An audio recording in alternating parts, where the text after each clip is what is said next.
to give an entire speech framed only in questions? And if it is that even something people would want to hear? Could thousands of words strung together as questions actually be more powerful than statement after statement? And if so, how uncomfortable would that make the people sitting in the audience? Are you ready to find out? But really, why do questions make us so uncomfortable? What is it about a good question that makes us slump in our seat a little and hide our face in the hope that our teacher or boss or significant other will mercifully skip over us? Do questions make us uncomfortable because they are open-ended in a world that prefers things to be neatly wrapped up and tied with a bow? Or is it because questions invite us into the conversation as active participants rather than passive observers? Aren't questions really like the little boats that lead us into the scary sea of uncertainty and self-discovery? But what happens once we arrive in that sea? Do we quickly paddle back to shore where we can once again, with a giant sigh of relief, set our feet on solid grounds? Or will we allow ourselves to stay out in that vast ocean for a bit?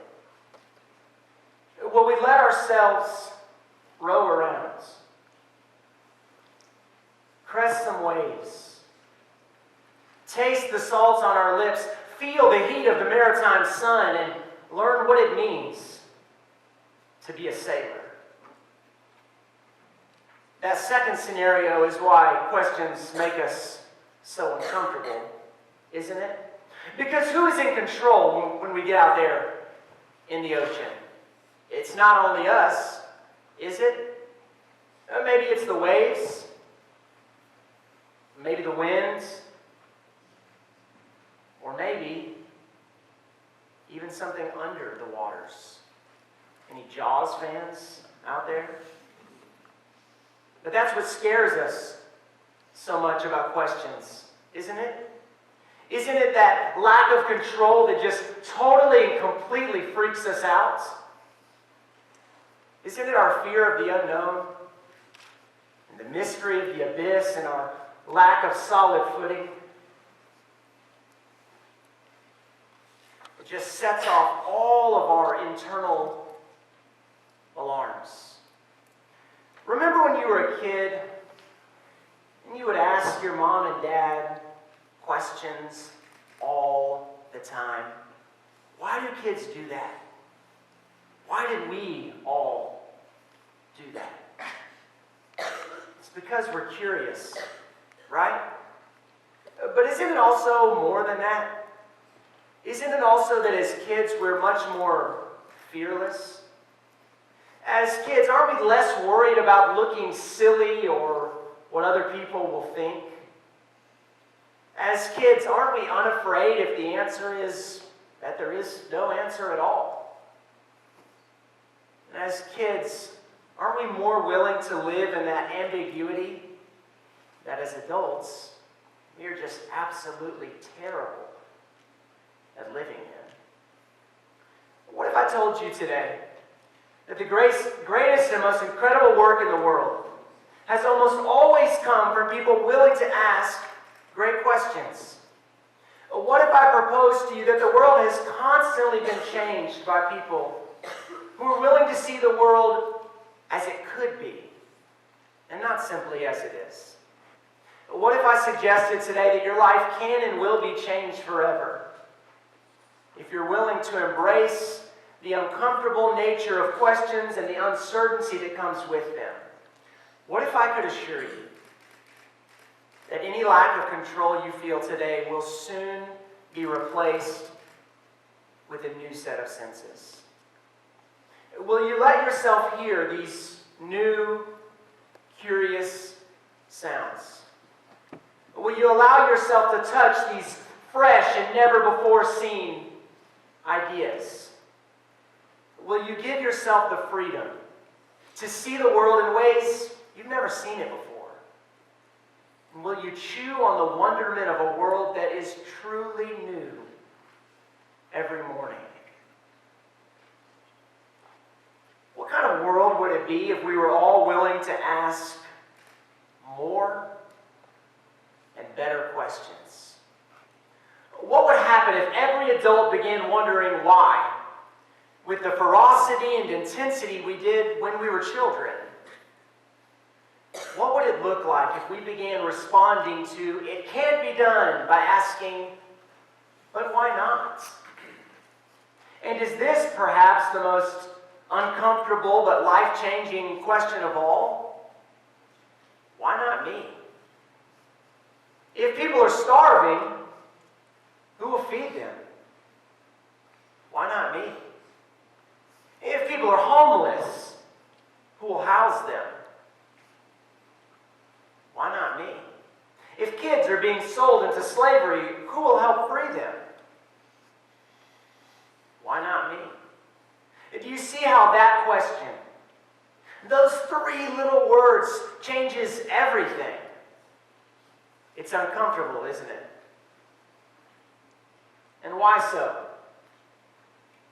Is it because that question invites us into the conversation as active and able participants? Or is it because that question takes us by the hands and it leads us from our cozy seat and onto the stage where the bright lights are shining down and the next line is ours?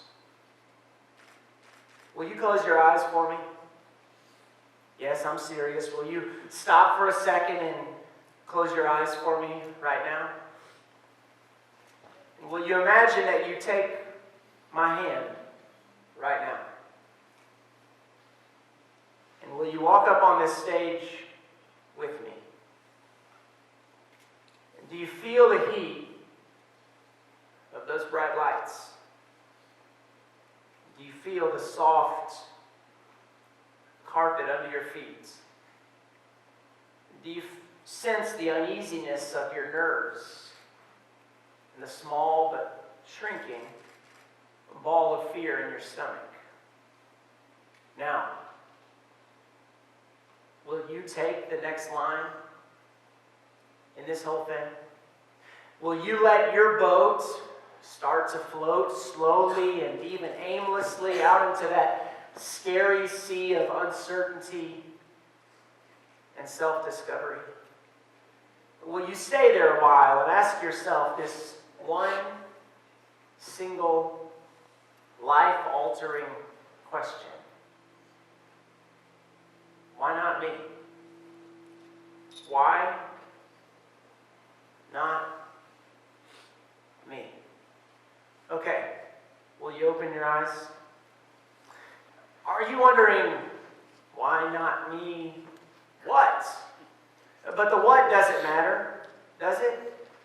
And I can't know your what, can I? Is it the what in your question probably something that's been stirring in you a long time?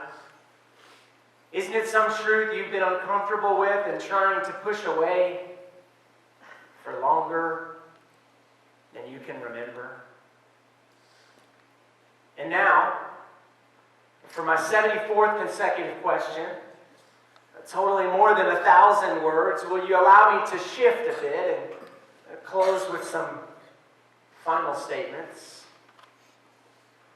These statements are made up of 123 words. You'll see them behind me in a minute, maybe even right now, not yet.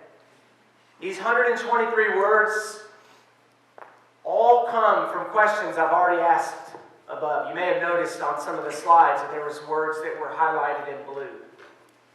And the reason I'm using only words that came from the questions above is because I want you to understand today that the only way we can make definitive and truthful statements is if we've already taken the time to ask many, many, many questions.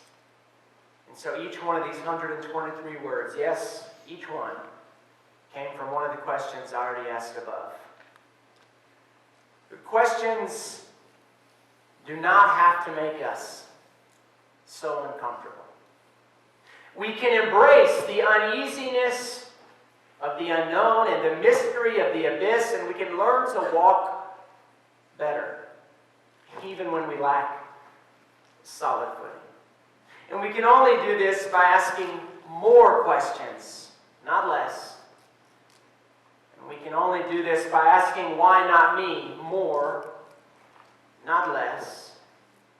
And when we do this, more of this asking and this embracing, something inside of us starts to change. And that is when the world begins to change. The world is changed forever when we begin to walk towards the boats that lead us into the sea of uncertainty rather than away from them. Because questions do not have to make us so uncomfortable.